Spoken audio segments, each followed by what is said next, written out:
Get ready to hear the truth about America on a show that's not immune to the facts with your host, Dan Bongino. You know, folks, obviously we're in a real crisis right now. There's so much going on. But last night I saw a story that, is there a backstory to this George Floyd, and the cop's name is Derek Chauvin? Is there a backstory there? I've got that. Don't miss that. Fascinating story I read last night. There's obviously a lot of layered things going on right now. I got that. Also, I warned you about a false narrative, fake news alert I put out, 2 or 3 weeks ago, that is now coming to fruition. Now these media types are so predictable, folks. Got that, a whole lot more, including Trump and the ever-growing war on the tech tyrants at Twitter. Don't go anywhere. Welcome to the Dan Bongino Show. Producer Joe, how are you today? Fine, sir. It's Friday. You know, we need a little bit of your game show voice. It's Friday, given everything going on. I've forgotten about that. It is Friday. And Joe, that is his greed. By the way, we got to get Joe on Parler, Parler, the alternative to Twitter. Yep. You got it this weekend. Now I'm putting it out there for the audience. And try to get your same handle there, right? So we'd appreciate that. All right, folks, let me get right to it. I got a loaded show for you today, including this, like I said, potentially fascinating backstory here. Today's show brought to you by our friends at Helix Sleep. Helix Sleep makes personalized mattresses made right here in America, shipped straight to your door with free no-contact delivery, free returns, and a 100-night sleep trial. To choose a mattress, Helix made a quiz. Takes just 2 minutes to complete, matches your body type and sleep preferences to the perfect mattress for you, not some generic mattress made for someone else. If you like a mattress that's really soft or firm, you sleep on your side or your back or your stomach, or you sleep really hot, with Helix, there's a specific mattress for each and everybody's unique taste. I took the sleep quiz. I was matched to a Helix Midnight Luxe mattress because I wanted something that felt nice, and I sleep on my side. I'm always hot when I sleep. Always. It drives Paula crazy. I love Helix, but you don't need to take my word for it. Helix was awarded the #1 best overall mattress pick of 2020 by GQ, Wired Magazine, and Apartment Therapy. Just go to helixsleep.com/Dan. Take their 2-minute sleep quiz, and they'll match you to a customized mattress that'll give you the best sleep of your life. Right now, Helix is offering up to $200 off all mattress orders for our listeners. Go to Helix, Helix, helixsleep.com/Dan. Get up to $200 off your mattress order today. My friend came over not that long ago, slept on my daughter's mattress. She left it. She thought it was the most comfortable mattress ever. True story. Shout out to my friend Brian there. All right, Joe, let's go. All right, here it is. Just quick on the switch here. There you go. A couple extra rings there. You all right? Joe, a little excited on this Friday. We got to calm Joe down. So, folks, obviously, with everything going on right now, we are in just an incredible meeting of crises at the same time. We've got the Wuhan virus, we've got the economic crisis, we've got the situation in Minneapolis with the riots, on top of the death of George Floyd before. A lot of stuff going on right now. We're America. We'll handle it. I don't want to do the whole Drudge Report thing where it's constant horror all the time. But I read this last night and I couldn't believe it. The story is there a backstory between these two? George Floyd, who I've spoken out with on now repeatedly. George Floyd is the individual who, with a knee on the neck, was killed by a police officer. The name's Derek Chauvin, I believe is his name. Spoke out about that. I believe it was obviously an abuse of the use of force guidelines. There was no reason this man should have died. George Floyd, no reason at all. And people have been speculating. This is why it bothers me about speculating about motivation. I was on last night with Geraldo. He injected race into it, which obviously it was a white police officer and a black male. There are going to be people who want to immediately speculate that the motive was racism. Ladies and gentlemen, I just want to talk about it as a humanity issue. The man should not have died, period. If it turns out later we find out this police officer was a racist, and then obviously that's a storyline we'll address on the show. But this is a humanity issue, a humankind issue. Now, I say that because is there another part of this story we were unaware of? A local station out there, KTSB, has this story up I found that these two individuals may know each other. George Floyd and the fired police officer overlapped security shifts at a South Minneapolis club. Again, as I said to you yesterday, and I'll say again, with regards to the specific use of force incident, inappropriate, potentially criminal, And the family of George Floyd does deserve proper justice here. No question about that. I've covered it now for 2 days. Having said that, I did say to you, we are going to have to get at some point the full story, especially if this turns into a criminal trial. Fascinating that these two may know each other. Apparently, the police officer, according to this news outlet, and Mr. Floyd worked overlapping shifts at a club in Minneapolis. So again, regarding the use of force incident, I think we have a pretty good case here that this was obviously an abusive use of force. But for the whole story, it's going to be interesting to see what comes out later. And I'll stay on top of that because that's not an angle that they have some history together. Again, not that it in any way absolves anyone of that use of force incident responsibility, but it is, it's going to be fascinating to hear the full story here about what really happened. Did they know each other? Interesting. We'll follow that. The KTSB again. Having said that, last night riots broke out in Minneapolis. I just don't get this. I can't figure this out. What do you think you're helping this situation? Do you think this is somehow justice for Mr. Floyd's family that deserves this? Do you think this is helping? I don't understand. I'm missing how stealing a flat screen or emptying out a Target, burning down facilities, locations, retail outlets in your own neighborhood in any way assists in getting justice for the man's family and some resolution to this unquestionable tragedy. I'm unsure of that. The answer, of course, is obvious. It doesn't help. You are part of the problem. Having said that, I did Geraldo's radio show this morning. Sometimes I do his radio show after we debate on Hannity. And I was commenting to Geraldo how, it's incredible to me, really incredible and sometimes hard to believe, how conservatives, or the overwhelming majority of conservatives I meet, talk to, correspond with via email and on Twitter are good, solid, principled people. And their principles don't waver. It doesn't matter if President Trump's running up a lot of debt or President Obama. They're still talking about debt being a problem. Other things as well. Justice, whether you're black or white or Asian, whatever it may be, justice and big R God-given rights, they don't leave. The Constitution was not a suggestion, and it doesn't care what race you are, what religion you are. Having said that, most conservatives agree, I've seen very few outliers here, that this incident was clearly an abuse of force, and the family of George Floyd deserves justice. I have not seen any conservatives with a blue check mark or prominent media folks disagree on that. Yet when it comes to the riots, which are abhorrent, grotesque, and should be called out, the media right now and the left-wing media is doing everything they can to make sure the riots are somehow downplayed and made to be protests, some of which just got out of hand. Some are protests. You have the right to assemble, big R, God-given right. I believe in the Constitution, and I believe you should have the right to protest. And if you're angry about this, I'm angry too.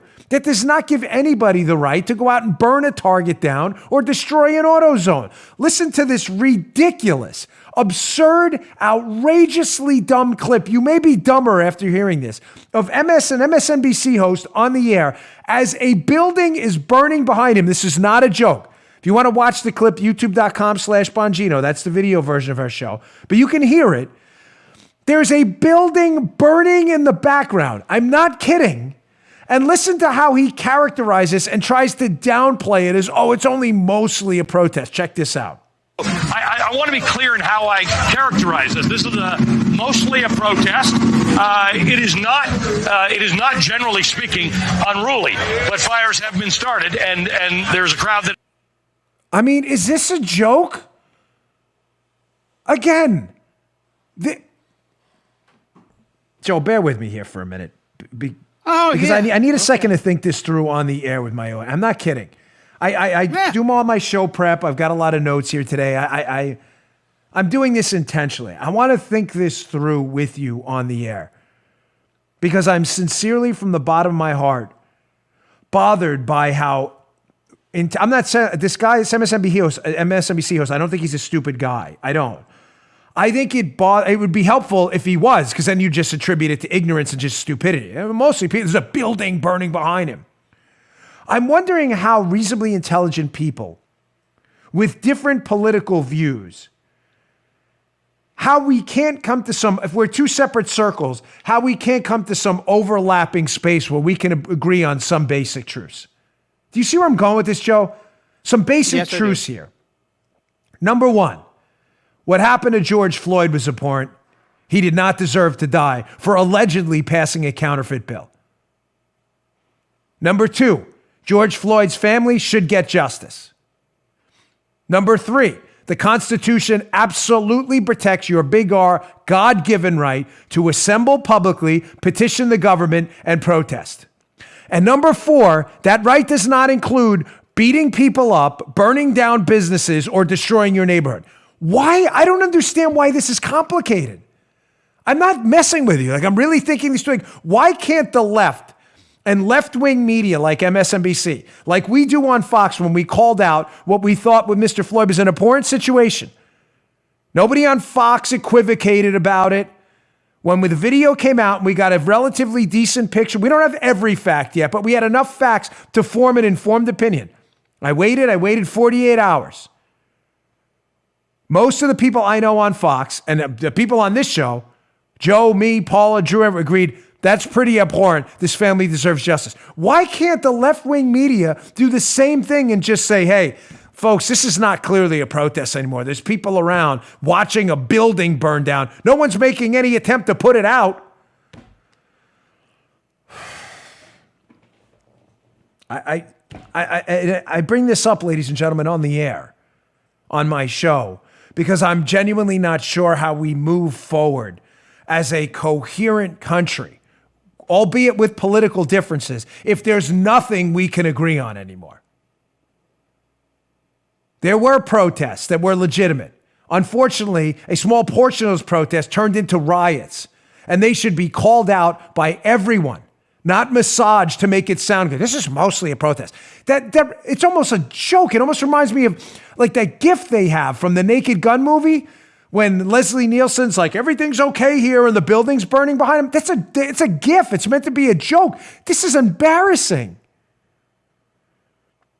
I want to just play some video in the background as well, the aftermath of this unspeakable tragedy the next day. This is from a local reporter, this video he took the next day here. I mean, again, for those of you watching on our YouTube, youtube.com, the video, this looks like, Joe, wouldn't you agree, this looks like something out of Mad Max? Like the Road Warrior looks like movie. A battleground. Right? This looks like out of a Syrian war zone. This is disgusting. The people of Minneapolis deserve better than this. And this is Max Nesternak via Twitter. A hat tip him for the video. He's a local reporter. People live there. Ladies and gentlemen, ask people in Detroit and major cities ravaged by Watts, big riots in the past. These cities take decades to recover. This is not fair. And I'll leave it with this because I've got a lot to get to today, but it's important. Folks, what are we talking about today on this show? I can tell you what we're not talking about. We're not talking about the video with George Floyd and justice. We just mentioned it tangentially after 2 days of coverage. Why?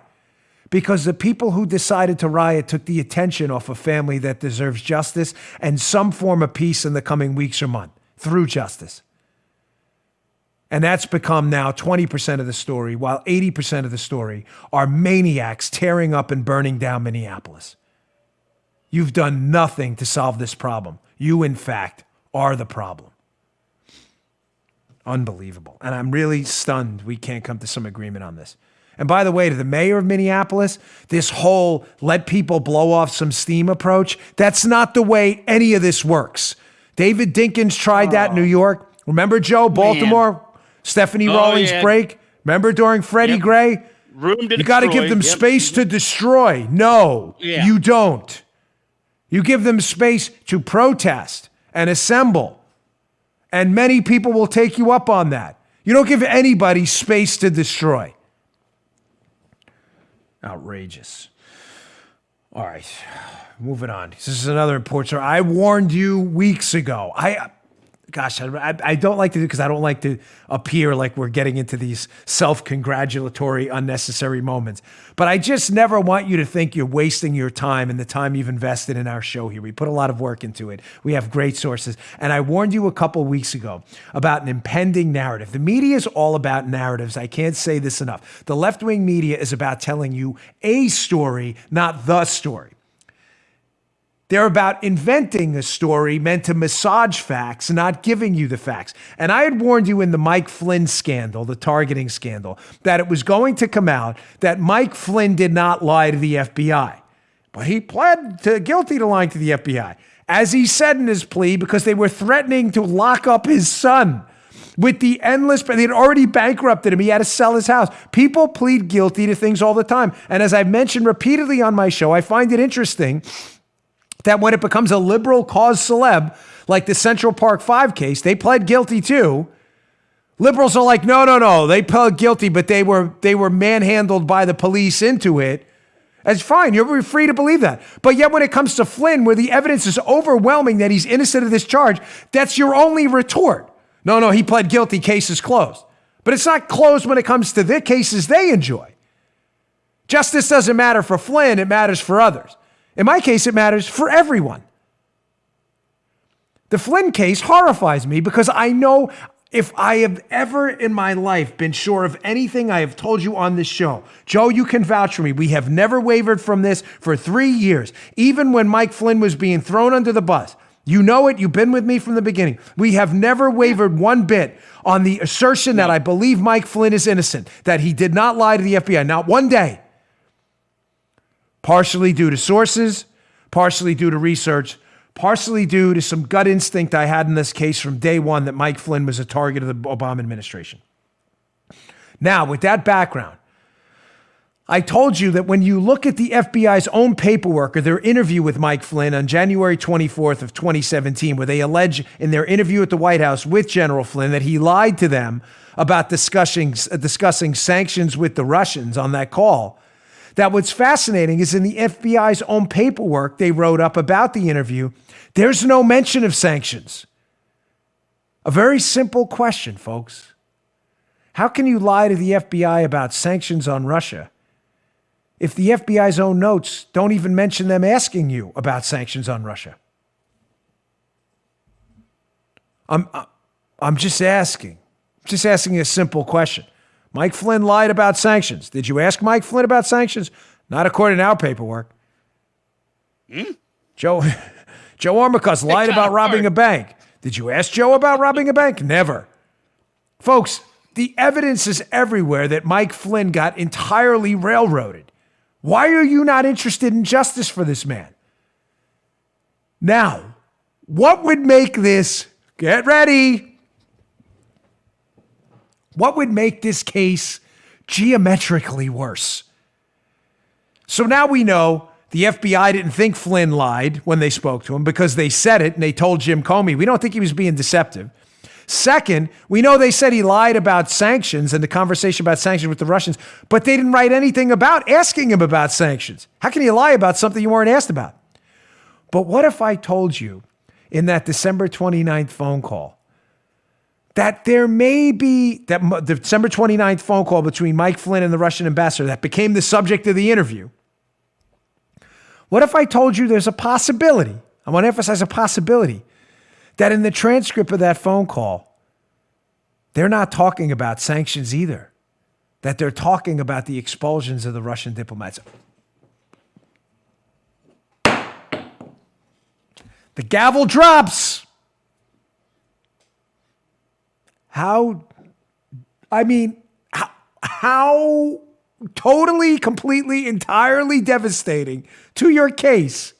You were going to put a 3-star general in jail for lying, air quotes, about sanctions you never asked him about? On a phone call you claimed he talked about sanctions, and the transcript of the phone call may not even show him talking about the sanctions you said he lied about? Joe, put the audience referee out. This is important. You please tell me you're picking up what I'm putting down right now. Oh, I'm picking it up, baby. Yeah, I mean, what did I warn you about? Now you're like, okay, you've told. I said a few weeks ago, the transcripts are now declassified by the outgoing Director of National Intelligence, Rick Grinnell. He declassified the transcript of the call where the FBI alleged Mike Flynn talked about sanctions with the Russians. We haven't seen it yet, but it's been declassified, and ladies and gentlemen, it is about to come out. I'm just telling you, when it comes out, if it doesn't have very specific conversations between Mike Flynn and the Russians about the sanctions, not the expulsions of the Russian diplomats, that's a separate issue, the sanctions on Russian officials, if that's not even in the call, they are in a world of trouble. But, you mean like, Dan, we really got them. We never have them. But Dan, that sounds really hard. What do you mean we never have the left? We don't, because the left doesn't do the truth. It doesn't matter. We have the truth is what we have. Leftists don't care. I'm not talking about all Democrats. The hard left are lying police state, Stalin-esque frauds. They don't care. There's nothing you can tell them. They won't go to their media pravda propagandist gaslighters and tell a story, not the story. What would the story be if we see the transcripts in the coming days and there's no conversation about sanctions? This would be a nuclear bomb in this case. Mike Flynn was prosecuted by the Mueller team for discussing sanctions on a full phone call. The transcript of the call shows no evidence of that at all. How could he lie about it? You prosecuted for lying about a conversation and he was right? What's the narrative coming? I warned you, check out this tweet by Jeff Bennett. Check this guy out. This guy right here. Here we go. Someone's feeding this guy something. Jeff Bennett, media guy. The Michael Flynn, Ambassador Kislyak calls, Grinnell is declassified, are written summaries of the calls, not audio tapes. The summaries are not full transcripts, Joe, leaving the reader unable to know what's been left out. Former Trump administration officials tell NBC News. Yeah, I told you this was going to happen. Did I not call this a couple weeks ago where I said, we're going to get the transcript and they're going to do exactly what they did during the Trump impeachment hoax. Remember that one, Joe? Where they said, Trump got on the phone with the Ukrainian president. It was a quid pro quo. Trump releases the transcript, which I have in my desk. There's no evidence of that in the transcript at all. Again, liberals, truth getting wrecked. The truth wrecks them again. And their media hacks just make up a new narrative. No, that's not a full transcript of Trump's call. To which, what did I do on the show? I then showed you the whistleblower complaint, which says this is an accurate transcript of the call. It doesn't matter. You may say, well, why are we doing this? We're doing this because we live lives of truth, and there are persuadable people out there. There are. Don't give up. There's probably 20% of the electorate that hasn't made a choice in this election and still believes liberalism may have some scintilla of honesty and dignity to it. It doesn't. It is our job as ambassadors of the truth to put out there the real story. Ladies and gentlemen, how do I know this tweet by Jeff Bennett about, well, ladies and gentlemen, this may not be the full transcript. The conversation about sanctions may be missing. Because Rick Grinnell has actually seen it and tweeted out yesterday, this isn't true. What Bennett tweeted out there. It is a full transcript. But it doesn't matter to the left. We live in a post-truth world. I'm preparing you now. Get ready. These people are not interested in the truth. They are interested in a story only. They are full-blown liberal activists, propagandists, gaslighting specialists. No different than Soviet Union era Pravda. None. They know full well that the transcript is coming. Doesn't tell the story the media has been telling us. Mike Flynn lied about his conversation with the Russians. They know full well. And they're already softening you up. And they're dopey, Borg-like liberal followers who think with a hive mind to say, with their talking points, well, there's other things missing. There may have been a conversation about sanctions. They don't care at all that Mike Flynn, a 3-star general, could have went to jail for a crime he obviously at this point did not commit. They don't care one bit. Disgusting. Absolutely disgusting. All right, moving on. Let me get to my second sponsor today. The delicious Omaha Steaks. Drew, who does the video post-production on the show, good guy. He's on Parler. He is at Drew Steele Radio. Go follow him today, too. He said, can you get through this ad just once without your mouth obviously watering during the clip? He said, I got to tell you. He did. I'm not messing with you, Joe. I said, no, I can't because the Omaha Steaks, I eat them and I know what they taste like and it makes me think of delicious food. Hey, Father's Day's coming up. Give Dad the gift he really wants this year. Perfectly aged tender steaks. Omaha Steaks will deliver the world's best steaks and a huge variety of other favorites directly to your dad's door. Right, there you go. Right now, Omaha Steaks is offering that. You hear that? I can't stop because it's the food's delicious. I'm not messing with it. It's not a joke. It's not like Pavlovian. Or it is Pavlovian in some respects. Omaha Steaks offering our listeners access to a variety of amazing packages, perfect to send dad for Father's Day. Go to omahasteaks.com. Enter the code Bongino into the search bar, and you'll see all of the great options available, many that include free shipping and a free 1 pound package. This one always gets me. Oh, they're perfectly cured, incredibly thick Applewood smoked steak cut bacon. If you've tried this, you're going to go nuclear. It's incredible. There are many packages available perfect for dad, and they're all ready to be shipped straight to your door in time for Father's Day. Omaha Steaks has a variety of Father's Day packages that include their world-famous Omaha Steaks, naturally aged at least 21 days to tenderness. You see them on the screen right there. Paula grilled those babies up for us. Burgers, franks, sausages, and other delicious favorites perfect for grilling. Premium poultry and pork, tasty and easy to make side dishes, no work, one-step family meals, artisan desserts, and much, much more. Omaha Steaks delivers guaranteed quality and safety with every order. Send your dad a gift of food he'll love this year. Visit omahasteaks.com. Be sure to type my last name, Bongino, Bongino, in the search bar to get those Father's Day deals. Shop today. Check them out, omahasteaks.com, Bongino in the search bar. All right, my mouth can stop watering now. It is, and I'm hungry too because I got up early this morning for Fox and Friends First, which was on at 5:50 Eastern time, so I had to get up right around 5. So I've been up for like 6-7 hours right now doing the show. I'm starving, and I ate super early. That's why. That's the worst read for when you're hungry. All right, here's Joe's familiar with the area, Montgomery County, Maryland. What do they call it, Maryland, Joe? Yes, occupied sir. Montgomery County? It's been called that. Right, yes. right? Now, Joe's in Maryland now. I used to live in Maryland. And by the way, Maryland's a wonderful, beautiful state. And for those of you who don't know Maryland, it's a very blue state. But the irony of Maryland, as Joe can attest to, is it's really not a blue state. It's really 3 blue counties, and the rest of the state is red. The Eastern Shore, the mountains, that's the great irony of Maryland, is it's not a blue state. It's kind of like New York City. It's a red state with a big city in it. So Maryland, I love Maryland, and my heart will always be there. I really enjoy the place. But Montgomery County has always been just a bastion of liberalism that is really wrecking the state. A lot of the liberals who move out of the cities move into Montgomery County, and it's sad. They're destroying this wonderful, beautiful place, Montgomery County. Incredibly high property values, great schools, and it's being wrecked by liberals who are running it. I'm not sure there's a Republican elected anywhere in Montgomery County, Maryland. But I told you a few days ago, and last week as well, that these lockdowns, these economic lockdowns, which are now unequivocally a disaster.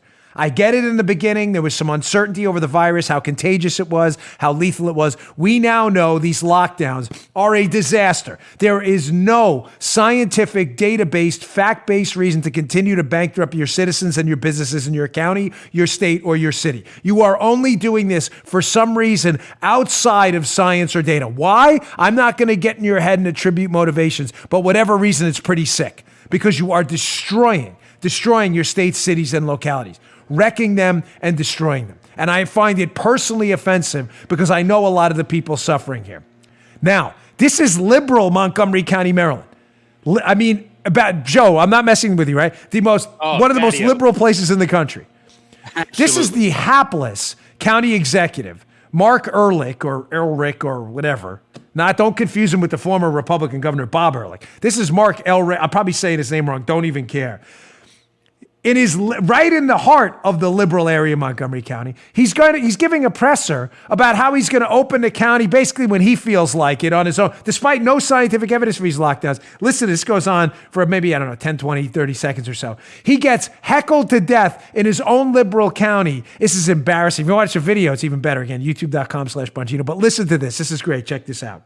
We need to remember that the only reason this county did not have the steep curve that other jurisdictions had is that the steps taken by the governor and by the counties bent the curve. Okay, fine. Only the actions that were taken flattened the curve. And if it hadn't been for the governor... Okay.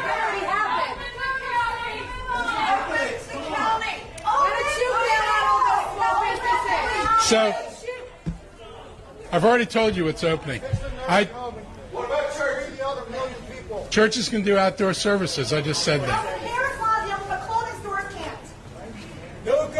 because there's a limit in hair salon.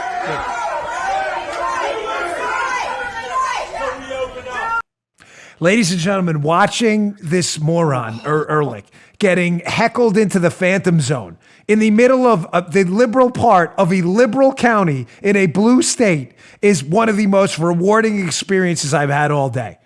Everybody was peaceful, which is obviously always primary. But you have the right to petition and assemble and talk right back to your government officials. These are not golden calves. We don't genuflect. We don't worship them. They're not high priests and priestesses of government. These people work for us. It's not a campaign slogan. It's a fact. Our tax dollars pay them. Our votes put them in office. I can only hope that the liberals in Montgomery County, who have voted awful people into office that are destroying that wonderful county, through sanctuary county policies and all kinds of things, finally start to wake up that this is what liberals do. They're totalitarians, and this guy appears to be enjoying this shutdown at this point. Heckled by his own constituents in a liberal county. Heckled into the phantom zone. Can't even finish his presser. Collective action matters, folks. Peaceful collective action matters and makes a difference. Collectivism is a leftist phenomenon. Collective action is not. We are doing the right thing, and these lockdowns are ending because we say they're ending. Keep the pressure on. Don't let this guy get out one word in a press conference until he opens up your county. Peaceful collective action. That's the path to real change, not what's happening in Minneapolis right now. Hey, one more note on the coronavirus. We've been light on that this week due to all of the other stuff going on. It's just been... This is drinking from a fire hose this week, really. The news has been overwhelming. I'm having a tough time even getting in all the stories.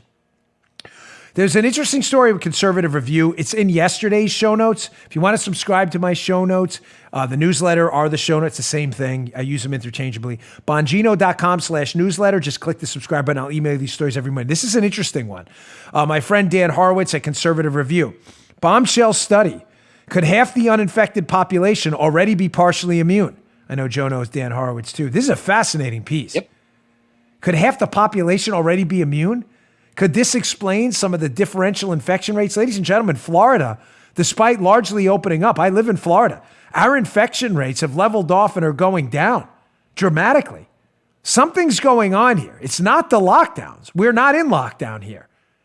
And we're not getting these explosive hotspots. There is some other factor, variable that people are missing.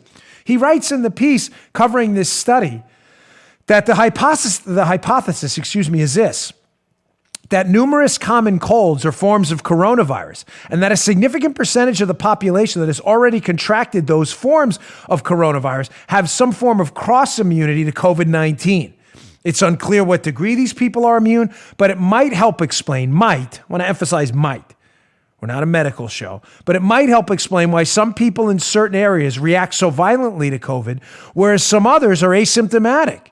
In other words, it's possible that people with cross immunity could still catch the virus, but their reaction to it will either never present symptoms or present mildly due to the pre-existing T cells working for them. Fascinating. Fascinating story if that turns out to be supported by medical evidence. We'll see. Again, not a doctor, but this study seems to be interesting. Could explain why, again, as they say, some people react so violently, have this overwhelming immune reaction, and wind up suffocating to death through pneumonia and inflamed lungs.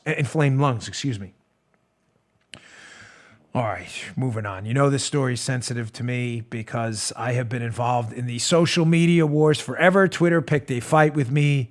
Paula, what was it? Was it about 3 years ago where they stopped letting us run ads? Yeah, it was a while ago. This is not new. It was about 3 years ago or so, and I joined Parler about 2 years ago. It's Parler, by the way, Parler, which is your free speech alternative, both Twitter and Facebook. It is the non-police state social media platform. And by the way, I'm not kidding. We're on fire right now, Parler. Disclosure, they are a sponsor of the show. I say that unabashedly, and I allow them to be a sponsor because I love the company. I've been there since 2018, way before they were a sponsor.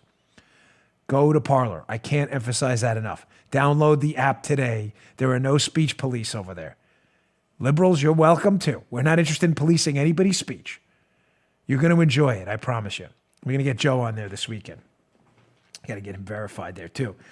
Having said that, Twitter's completely given up at this point, Joe. Given up what? Given up, number one, acting like a responsible business, and number two, pretending they're even a platform anymore. Remember yesterday's show? I'm not going to do it again.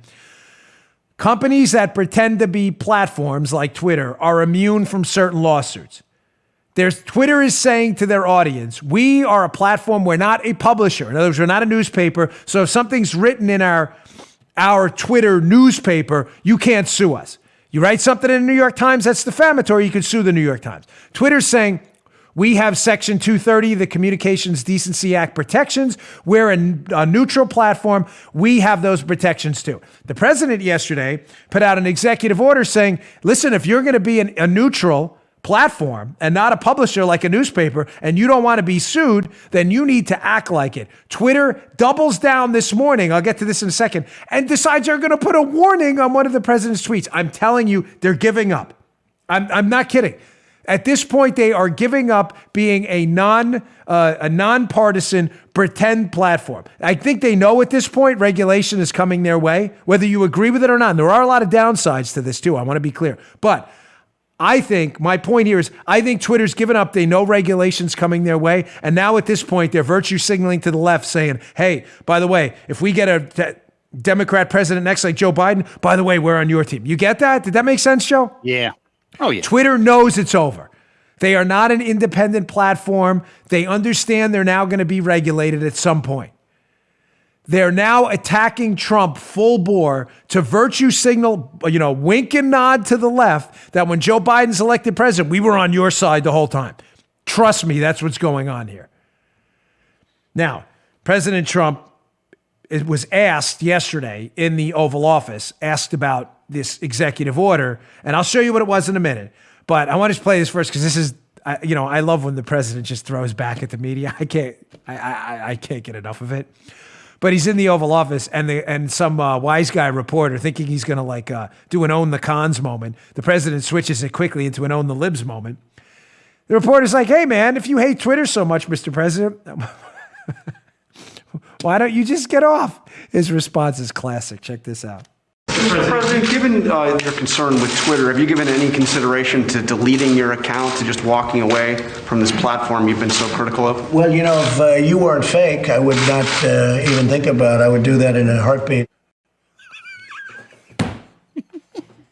Where did we find this guy? Where did we find? I love it.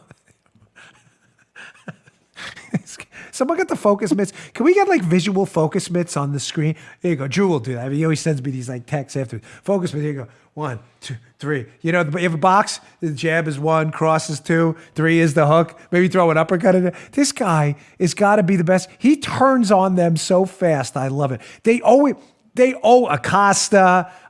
What's the other one? I forget her. The woman with the blonde hair at CBS. I forget her name. But they always try to catch him in a corner, and he boxes his way out, makes them look silly. Well, if you weren't fake, I'd give up my Twitter in a heartbeat.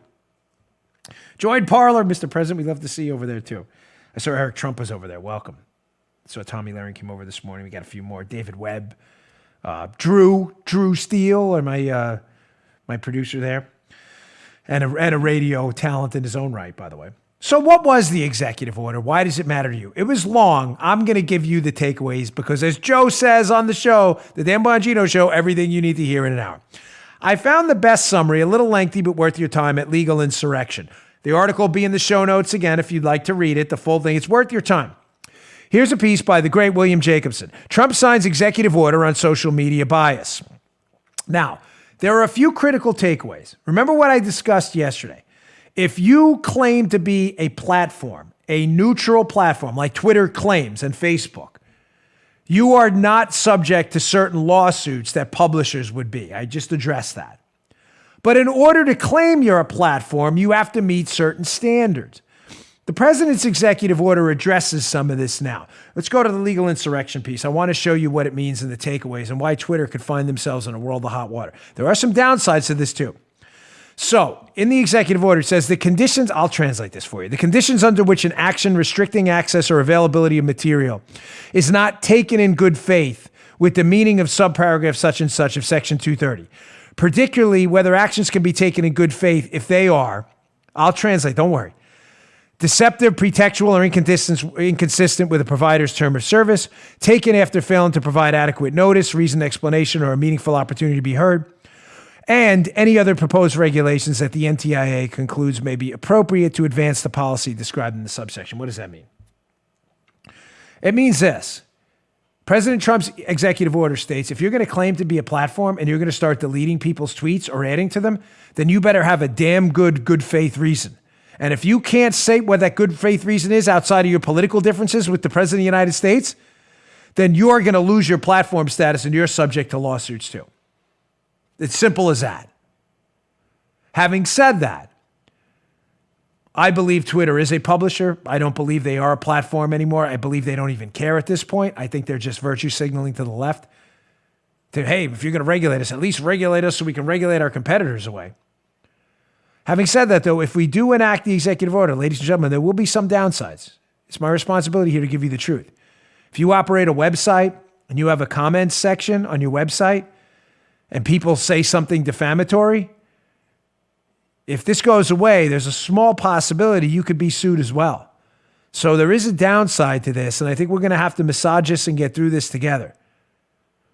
I just want to be clear. We don't argue on emotion like the left does. And the emotions are hot right now because Twitter's engaged in a full-blown attack on the President of the United States.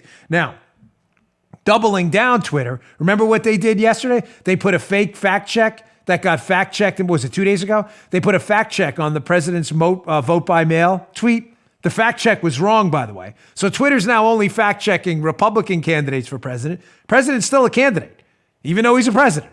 He's not term limited. He's not termed out. So just to be clear, we're fact checking only Republicans. Now they doubled down this morning. I woke up to this. I had to read this story twice. I thought it was fake. The president tweeted this. You'll see let's put up the tweet. He tweeted about, hey, he said, I can't stand back and watch what's happening in Minneapolis. It's a lack of leadership. Either way, the radical left mayor better get his act together and bring the city under control, or I'll send in the National Guard and get the job done, right? ... Meaning there's more to the tweet. Well, if you want to go on and read the rest of the tweet, this is real. We didn't Photoshop this. Twitter put a note over the tweet. You have to watch the note first before you can read the rest of what President Trump tweeted. Twitter put a note saying, talking about President Trump's tweet, the subsequent one, this tweet violated the Twitter rules about glorifying violence.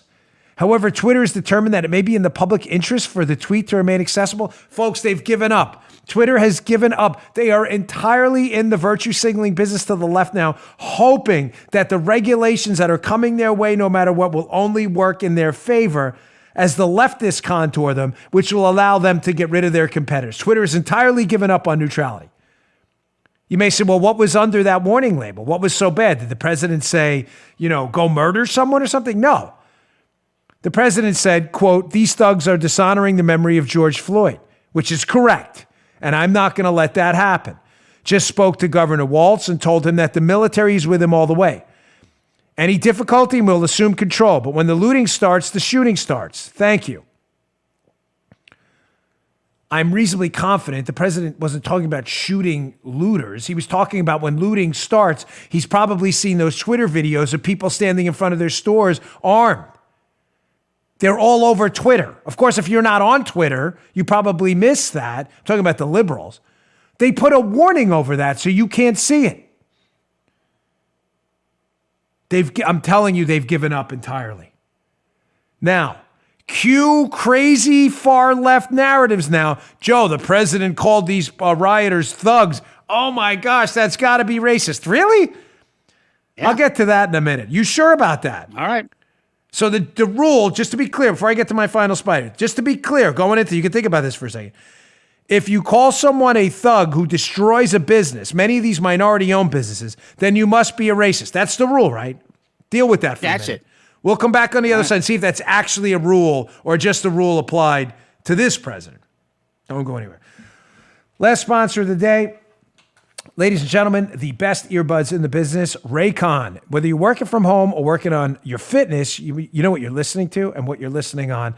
You know what your kids are listening to. Everyone needs a great pair of wireless earbuds. Everyone. These are the best, folks. Hear mine right here. Not a joke. These are actually mine. Been in my ears often. I use them for conference calls. I use them when I'm on my elliptical downstairs. These are really cool. But listen, don't go dropping hundreds of dollars on a pair of wireless earbuds. You need to check out the wireless earbuds from Raycon. You already know Raycon earbuds start at about half the price of any other premium wireless earbuds on the market.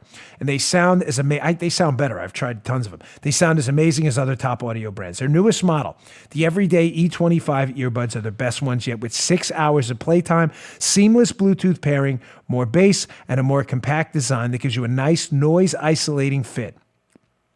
I use them when I travel as well. Raycon's wireless earbuds are very comfortable, perfect for conference calls or binging on podcasts. Unlike some of our other wireless options, Raycon earbuds are both stylish and discreet, with no dangling wires or stems to distract anyone during video calls. Candidly, folks, these are the only ones that don't fall out of my ears. They go right in, fit in there, don't come out. Sound is terrific. You've heard me talk about how the company was co-founded by Ray J. A lot of celebrities are obsessed with these Raycons. Pick up a pair and see what the hype is all about. Now's the time to get the latest and greatest from Raycon. Get 15% off your order at buyraycon, RAYCON.com/Bongino. That's buyraycon.com/Bongino for 15% off Raycon wireless earbuds. Buyraycon.com/Bongino. You're going to love these. Try them out today. All right.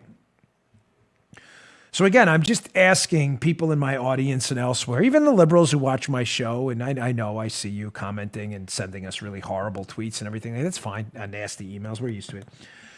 The rules are what? If you call someone a thug who's destroying, in many cases, minority-owned businesses in a minority community, eager to recover from the Wuhan virus and this tragedy of the death of George Floyd, that you're supposed to call them what? What are we supposed to call them? Undocumented protesters? These are rioters. They're acting like thugs. So President Trump tweeted the word thugs. Cue, of course, the divisive identity politics folks out there. That must be racist. Really interesting. Let's play this video of one President Barack Obama, 44, Barack Obama, number 4, remember, prior to 45, this president, talking about the riots in Baltimore with Freddie Gray. And again, he uses a word at the end. Clearly, this must be racist. Check this out. The case of Mr. Gray, and that accountability needs to exist. And I think we have to give them credit. My understanding is you've got some of the same organizers now going back into these communities to try to clean up in the aftermath of a handful of protesters, a handful of criminals and thugs who tore up the place. I'm just asking you, what are the rules, folks? I mean, is this not a reasonable question? Do you understand how people who are genuinely concerned about what's going on and are equally angry about the death of Mr. Floyd, the death of people in these riots? Someone died. The destruction of businesses and properties and the destruction of a great city. You see how we can be equally angry about all those things and how that anger's manifested? And these people are acting like thugs. And I want to note there that Barack Obama corrected himself to call them thugs. Did you listen to it? He calls them protesters and then corrects himself. Not the other way around, that he calls them thugs and then corrects himself to call them protesters. USA Today. Here's a piece about Obama on this. Again, where were the leftists calling Barack Obama a racist? The answer is nowhere. Obama stands by the term thugs, White House says. David Jackson, USA Today. I'll put this article up in the show notes, even though it's from years ago, for you to reference for your liberal friends who, again, aren't eager to solve this problem. They're just eager to call you a racist for trying to solve this problem. I'm done dealing with the media. I'm telling you, I have no respect for a lot of these media folks at all. They are nothing more than identity politics division specialists. The only thing they do best is waking up in the morning, deciding every day how to divide further the American public and inflame tensions. It's absolutely disgusting.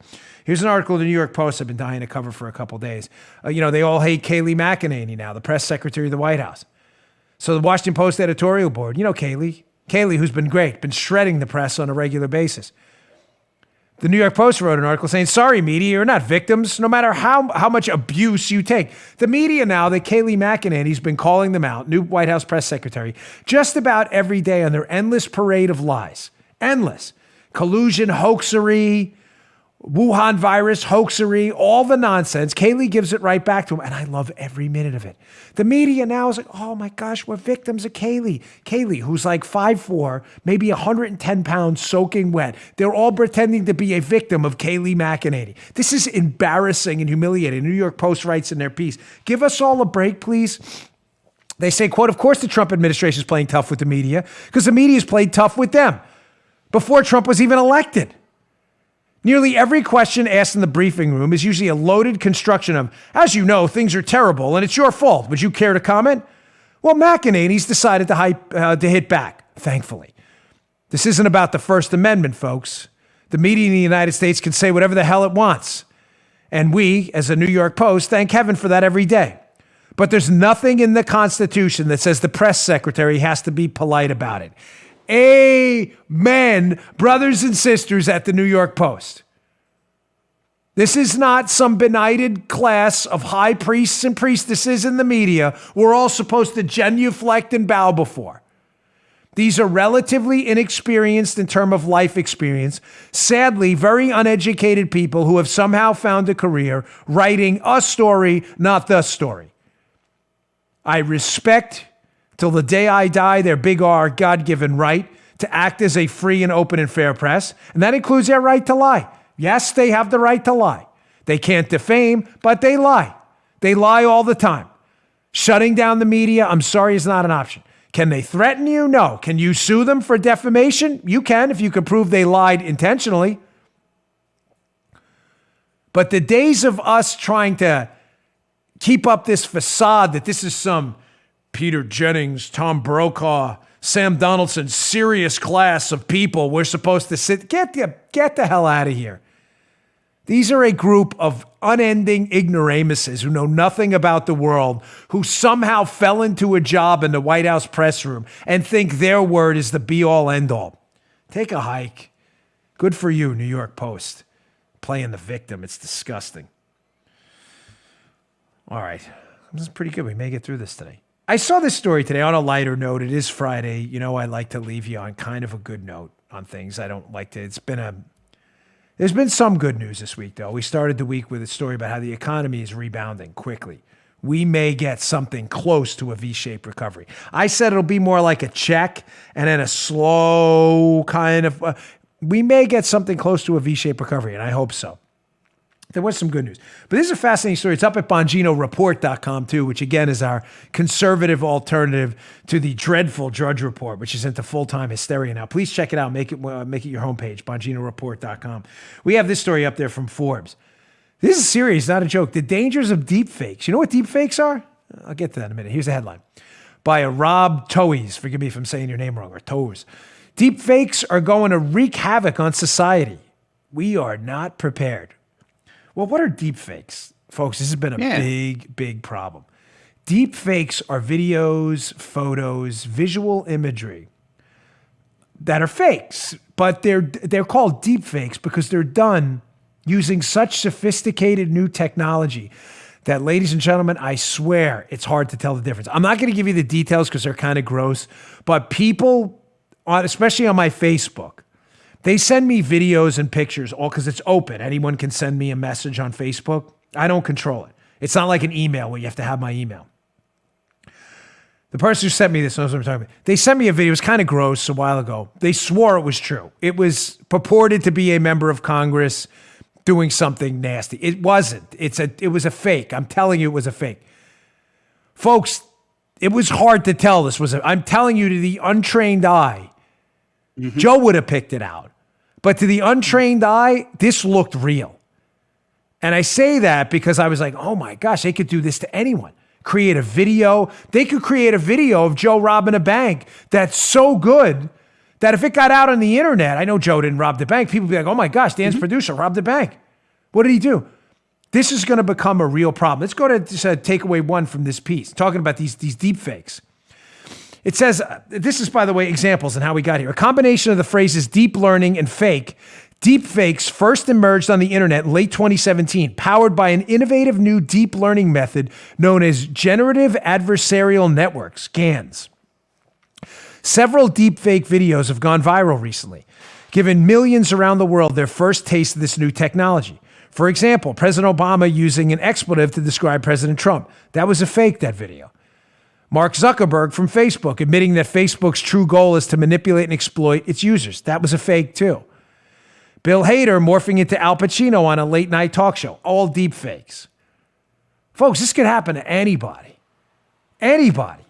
Fake crime scene videos, fake sex tapes, fake political statements, anything. Again, from the piece, this technology is growing exponentially. They say again, Forbes continues, while impressive, today's deepfake technology is still not quite to parity with authentic video footage, if you look closely. But it is typically possible to tell that a video is a deepfake, if you know what you're looking for. But the technology is improving at a breathtaking pace. Experts predict that deepfakes will soon be indistinguishable from real images before long. In January of 2019, deepfakes were buggy and flickery, said Haney Fard, a UC Berkeley professor and a deepfake expert. 9 months later, he says, I've never seen anything like how fast they're growing. This is the tip of the iceberg. I'm just putting it out there, ladies and gentlemen. This can work both. Think about the problem we're going to have with these deepfakes. It's right around the corner. Soon they will be indistinguishable from genuine video footage. Now, the problem works in reverse too.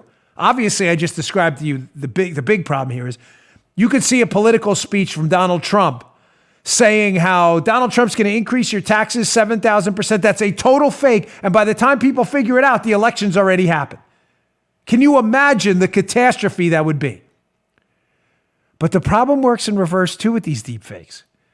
If they're indistinguishable from genuine, authentic video footage, do you realize how many politicians, others, even crime suspects, could use it in the opposite?